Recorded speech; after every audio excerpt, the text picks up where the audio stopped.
خار مې رسوا کړل او کله مې په ځای پرېښودو خار مې رسوا کړل او کله مې په ځای پرېښودو زه درنه لاړم دا ستا عشق مې په خدای پرېښودو دومره بېوسه وه چې هېڅ یې راکولی نه شو بنګړی یې مات کړل او په تلو کې بنګړی یې پرېښودو هغې ته وایه درنه لاړو نور خوشحاله اوسه خلکو په مرګ نور په ژوندون مازدیګری پرېښودو سلامونه نیکې هیلې احترامات قدرمنو تاسو ورور رحیم سجاد یم زه بیا د درادمخیل د سیمې نه تاسو سره حاضر یم قدرمنو نن به سره یو نوی شازلمی ناست ده چې د درادمخیل سره تعلق ساتي د ادب سره تعلق ساتي د ادب په میدان کې بیا د تعلیم په میدان کې ډېر خدمت دي ومو غوښتله چې دا تاسو سره معرفي کړو د فاټو ټوډۍ په شیشې کې د لځی ورکړو د سره به خبرې اترې هم کوو د ده نه به څه واورو هم چې ته هم ماسو سره اوسو سلامونه نور سعید صاحب ډیره مننه کوم رحیم سجاد صاحب زه ستاسو یوه نړۍ مننه کوم زما نوم نور سعید دی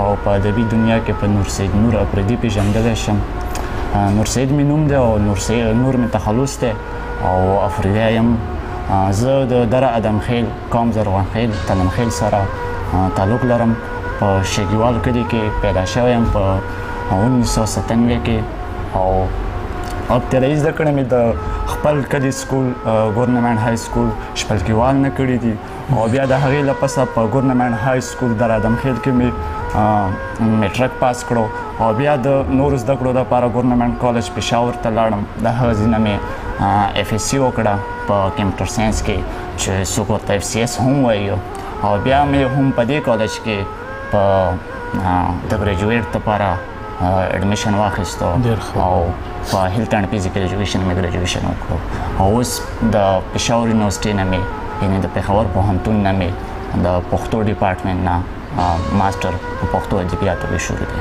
کوم د پښتو د ادب میدان دا کله رسېدې سره تعلق ساتو رحیم سجاد صاحب زه خو خپل ځاني د څلورم جومات نه لیک کوم خو بیا د سکولونو کې فضل ادب پروګرام کېږي په دې کې ماله هم مقرره کړله شوه په هغې کې مې یو غزلنما نظم وی چې ټولو استادانو داد او ډاډ راکړو نو د هغې وخت نه یعنې د اوم اتم جماعت نه ما ته تا پته ولګېده چې ما کې د شاعري داسې به ته وایم چې هغه وایرس موجود و د کومو ټولنو سره تعلق ساتي رحیم سجاد صاحب هغه قلندر ادبي جرګه د بډابیرې والا او داسې په فرسټ ایئر سیکنډ ایئر کې ګورنمنټ کالج پېښور کې موږ د اسراتل صاحب یوه غونډه جوړه کړې وه په هغې کې به موږ شرکت کولو او بیا موږ خپله ګورنمنټ کالج پېښور کې ګنداره ادبي جرګه جوړه کړه چې سید شاه سعود صاحب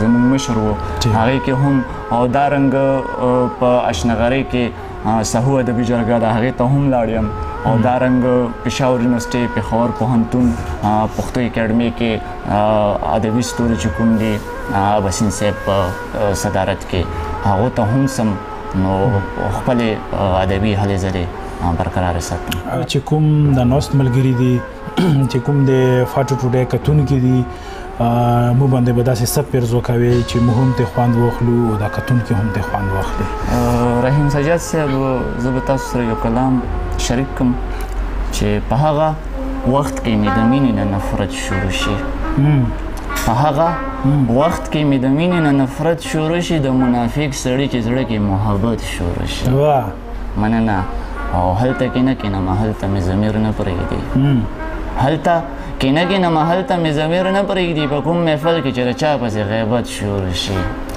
مننه او زه وایم مینه کوې مینه دې وي مینه ژوند دی زه وایم مینه کوې مینه دې وي مینه ژوند دی زه وایم هر ځای کې د دغه یو عادت شروع شي ډېره مننه او هغه سړی مې ډېر زیات بدې شي بلها ملګرو هغه سړی مې ډېر زیات بدې شي بلها ملګرو چې کوم سړي ته د بابا لخوا مینت شروع شي او مکتر چې هله خوند راخلي نوره هله پکې خوند پیدا شي هله خوند راخلي نوره هله پکې خوند پیدا شي په کومه مینه کې چې دواړه حسد شروع شي د مکتر یو ځلې بیا ډېر ښه نه هله خوند راخلي نوره هله پکې خوند پیدا شي په کومه مینه کې چې دواړه حسد شروع شي. وا ډېر ښه ده. بل کلام در سره شریک کړو. بالکل بل کلام به هم در سره شریک کړم. دا کلام مې ډېر ملګرو خوښ کړی دی خو لږ دروند دی خو بیا هم لکه د کوم ملګري چې د ادب سره تعلق لري هغو پرې پوهېږي چې ارشاد وخته بایزید ته ضرورت مې دی وخته بایزید ته ضرورت مې دی علم د رګوید ته ضرورت مې دی. مننه. او نور په کافیه په ردیف نه ورځم نور په کافیه په ردیف نه ورځم بل شعر جدید ته ضرورت مې دی. دا شعر بیا ډېر ښه ده. نور په کافیه په ردیف نه ورځم بل شعر جدید ته ضرورت مې دی. او خیال دی رومانی وي خو پښتون چې وي خیال دی رومانی وي خو پښتون چې وي داسې یو حمید ته ضرورت مې دی. دا شعر هم بیا وایه. خیال دی رومانی وي خو پښتون چې وي داسې یو حمید ته ضرورت مې دی. او بیا چې مغولی لښکر پرې رانه شي بیا چې مغولی لښکر پرې رانه شي زم په اټک برید ته ضرورت مې دی. ډېره مننه. او مه کوه تنکیس نور په ما مه کوه مه کوه تنکیس نور په ما مه کوه ویاره تنکید ته ضرورت مې دی. ډېره ښه ده. ډېره مننه. او دا شعر مې ډاکټر علي افریدي په کتاب تجرید باندې لیکلی دی چې زه چې هم ښکاره کړم خیال ستا په شان زه چې هم ښکاره کړم خیال ستا په شان یا تجرید ته ضرورت مې دی. ډېر ښه ده. ډېره مننه. او مقدار چې زه هم نورزان کې کرامات ګورم زه هم نورزان کې کرامات ګورم پیر یما مرید ته ضرورت مې دی. ډېر ښه ده. ډېر ښه. ډېره مننه. کلام څه دا رنګ ده چې ارشاد ځان سره مار ګرځوم ځان سره یار نه ګرځوم ځان سره مار ګرځوم ځان سره یار نه ګرځوم مینه مې پرېښوه نور د مینې اوزار نه ګرځوم. او د یو غریب سړي بچی رالو شو دا یې د یو غریب سړي بچی رالو شو دا یې زوی مې شو لوی نور په اوږو باندې بار نه ګرځوم. ډېر ښه ده. مننه. او په ما فتوا د کفر لګي او کافر به مې کړي په ما فتوا د کفر لګي او کافر به مې کړي یارانو نن نه پس رباب او ستار نه ګرځوم. مننه. او مور مې غوسې وایي نن دې بیا نشه کړې ده مور مې غوسې وایي نن دې بیا نشه کړې ده له دغې ویرې نه سرې سترګې خمار نه ګرځوم. دا شعر بیا وایه. ډېر ښه. مور مې غوسې وایي نن دې بیا نشه کړې ده له دغې ویرې نه سرې سترګې خمار نه ګرځوم. او مقطع ده چې الله وس راکړلو اوس ته نه تار لرمه نوره الله وس راکړلو اوس ته نه تار لرمه نوره الله وس راکړو اوس ګریوان مې تار نه ګرځوم. ډېر ښه ده. ډېره مننه نور صاحب. قدرمنو تاسو نور صاحب واورېدل. امید لرم چې د نن پروګرام نه مو خوند اخیستی وي چې کوم کلمونه دو ویلو بالکل چې کومه ده د داد لایق دي. نور صاحب ډېره مینه او داد مې ومنه.